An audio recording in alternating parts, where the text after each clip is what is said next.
திருச்சிற்றம்பலம். திருமூலரையா திருவடிகள் போற்றி போற்றி. குருவடியும் திருவடியும் வணங்கின்ற பதிவை ஆரம்பிக்கலாம் நண்பர்களே. ஒரு விஷயம், நம்முடன் ஒரு அற்புதமான ஒரு ஆற்றல் உடல் இருக்கு அப்படிங்கிறத எப்படியெல்லாம் உணர்ந்துக்கலாம் அப்படின்னு கேட்டோம்னா, நிறைய விஷயங்கள் சொல்லுவாங்க. அதாவது உங்களுடைய இஷ்ட தெய்வம் உங்களுடன் இருக்கிறது என்பதை எப்படி உணர்ந்து கொள்ளலாம் அப்படின்னா, ஆலயத்துக்கு போறோம்னா சில அறிகுறிகள் தென்படலாம். வீட்டிலே அந்த பள்ளி சத்தமிடுவதாக, அல்லது ஒரு விபூதி வாசனை வீசுவதாக, சந்தன வாசம் வீசுவதாக, இந்த மாதிரி பல விஷயங்களை நம்மால் உணர முடியும் இப்படின்லாம் நிறைய சொல்லுவாங்க. இந்த அனுபவத்துல உணர்ந்திருப்பாங்க.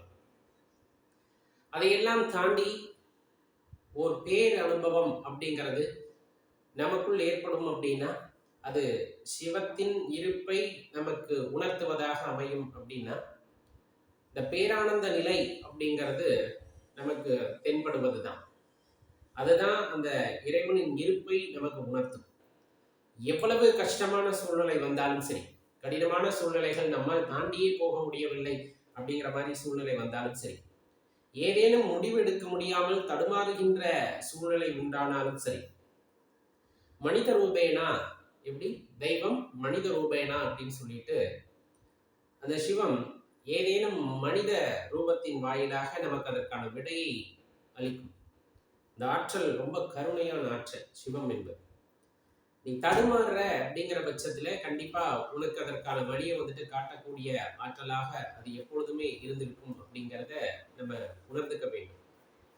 இன்னும் ரொம்ப முக்கியமான விஷயங்கள்லாம் சொல்ல போனா, அந்த சிவத்தை பத்தின புரிதல் அப்படிங்கிறது எல்லோருக்கும் எப்படி இருக்கும் அப்படிங்கிறது தெரியல. ஒரு குறிப்பிட்ட காலகட்டத்துல ஜோதிடர்கள் அப்படிங்கிறவங்க இந்த காலத்தை கணிக்கக்கூடியவர்களாக இருப்பார்கள், இல்லை என்று சொல்லவில்லை.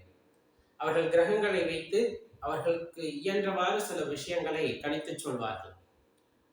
இதுல நம்ம புரிந்து கொள்ள வேண்டிய விஷயம் அங்கு உண்டு அப்படின்னு சொன்னோம்னா, நிறைய குழப்பவாதிகளும் இருப்பார்கள்.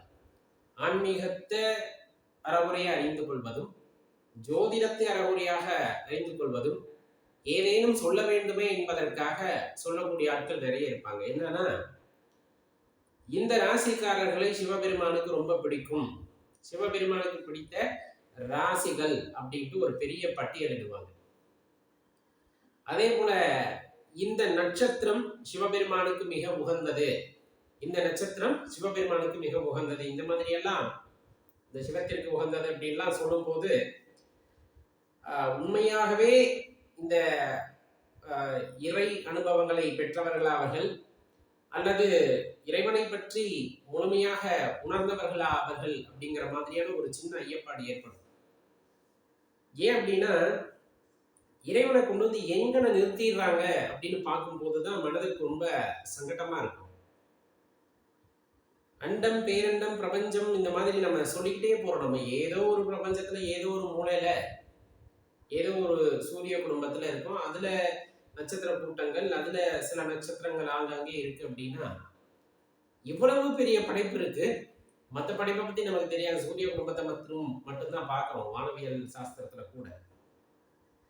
அப்படி இருக்கையில இறைவனுக்கு உகந்த நட்சத்திரம் இது அப்படின்னு நீங்க சொல்லிட்டீங்க அப்படின்னா, அப்ப மற்ற நட்சத்திரங்கள் எதுவும் இறைவனுக்கு ஆகாதவையா அப்படின்ட்டு ஒரு கேள்வி வந்து, இறைவனுக்கு பிடித்த ராசிகள் இவையெல்லாம், ஏதோ ஒரு 4 ராசியை சொல்லுவாங்க, இந்த ராசிக்காரர்கள் எல்லாம் இறைவனுக்கு ரொம்ப பிடிக்கும். இறைவனை பாகுபாடு உடையவர்களாக மாற்றி விடுகிறார்கள் அவர்கள். உண்மையா சொல்ல போனா, என் குணத்தானுக்கு மற்ற எல்லாத்தையும் பிரித்து பார்க்கக்கூடிய குணம் இல்லை அப்படிங்கிறது தான் உண்மை. அது எல்லோருமே சொல்லக்கூடிய விஷயம்தான். பாகுபாடே கிடையாது. மனுஷனும் ஒண்ணுதான், மிருகமும் ஒண்ணுதான், தாவரமும் ஒண்ணுதான், கல்லும் ஒண்ணுதான், மண்ணும் ஒண்ணுதான் அவரோட படைப்புல, அவருடைய பார்வையில. அது இந்த நட்சத்திரத்துல பிறந்தவங்க எல்லாம் எனக்கு ரொம்ப வேண்டப்பட்டவங்க, நான் வேண்டுமானவற்றை கொடுப்பேன், மற்ற எதுவும் கொடுக்க மாட்டேன் அப்படின்னு சொல்றது எவ்வளவு அபத்தம் அப்படின்னு சொன்னா, நம்ம படித்த கல்வி முற்றிலும் தவறானது அப்படிங்கிற அளவுக்கான அபத்தமான விஷயம். நன்கு உணர்ந்தவர்கள், அதாவது இறைவனை பற்றி உணர்ந்து கொள்ள வேண்டும் என்று முயற்சி செய்பவர்கள் அவ்வாறு எவ்விடத்திலும் பேச மாட்டார்கள். ஏன்னா நம்முடைய அறிவு அப்படிங்கிறதே சிற்றறிவு அப்படின்னு தான் சொல்றாங்க. இது சின்ன அளவிலான அறிவை உடையவர்கள் நாம் எல்லாம். அதுல நமக்கு தெரிஞ்ச விஷயங்களை நம்ம பேசுறோமே தவிர உண்மையை பேசுவதில்லையோ அப்படிங்கிற ஐயப்பாடு இருக்கு. நிறைய பேர் பேசும்போது நமக்கு அந்த சங்கடமும் கூடவே இருக்கிறது.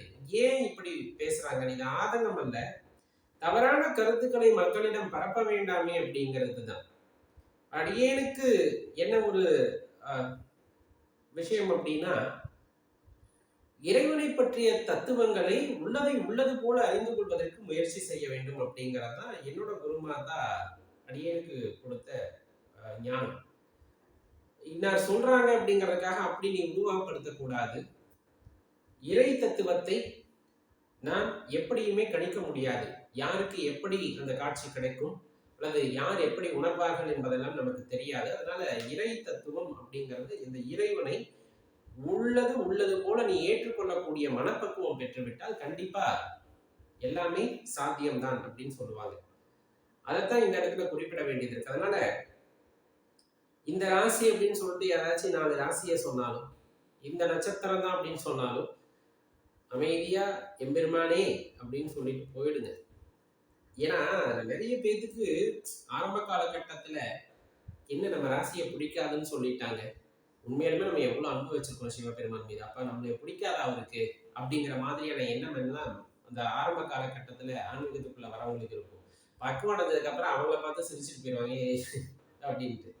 ஆனா எப்பவுமே மற்றவர்களை குழப்பக்கூடாது அப்படிங்கிறது தான் அடியனுடைய தாழ்மையான விண்ணப்பம். இன்னும் சொல்ல போனா அவர் இருப்பை நாம் உணர வேண்டும் அப்படின்னா, ஏன்னா அறிகுறிகள் அப்படின்ட்டு நிறைய பேசணும் அப்படின்னா நிறைய அறிகுறிகள் இருக்கு. நம்ம காலையில திடீர்னு கண் விழிச்சிட்டோம்னாலே அவர் இருக்கிறாரு அப்படிங்கிறது தான் அறிகுறி. நமக்குள்ள இன்னும் உயிரா இருக்காரு அப்படிங்கிறது தான் அறிகுறி. தினம் தினம் நாம் ஒவ்வொரு நிமிடமும் வந்துட்டு மூச்சு விடுகின்றோம் அப்படிங்கிறது அவர் இருப்பதற்கான அறிகுறி. இன்னும் சொல்ல போனா ஒரு இதாவே வருவோம், அனுபவத்திலேயே வருவோமே. ஒரு சில நேரங்கள்ல நம்மை சுற்றி அந்த குளிர்ச்சி அப்படியே ஒரு இடம் புரியாத ஒரு குளிர்ச்சியை உணர்வோம், ஒரு வெப்பத்தை உணர்வோம், சம்மந்தமே இருக்காது அந்த இடத்துல. அந்த மாதிரி சில சூழ்நிலைகளெல்லாம் நமக்கு ஏற்படும். யாரோ ஒருத்தர் அருகாமையில இருக்க மாதிரி எப்பவுமே ஒரு அருகாமையில தான் இருப்பாங்க. அந்த ஆற்றல் எப்பவுமே நம்மை சுற்றி தான் இருக்கும். நம்ம உணர்ந்துக்கிறோமா அப்படிங்கிறதான் முக்கியம். இந்த உணர்ந்துக்கிட்டோம் அப்படின்னாலே இந்த வாழ்க்கை வந்துட்டு ரொம்ப அற்புதமானதாக மாறும் அப்படின்னா அதுல சந்தேகமே வேண்டாம். நம சிவாய.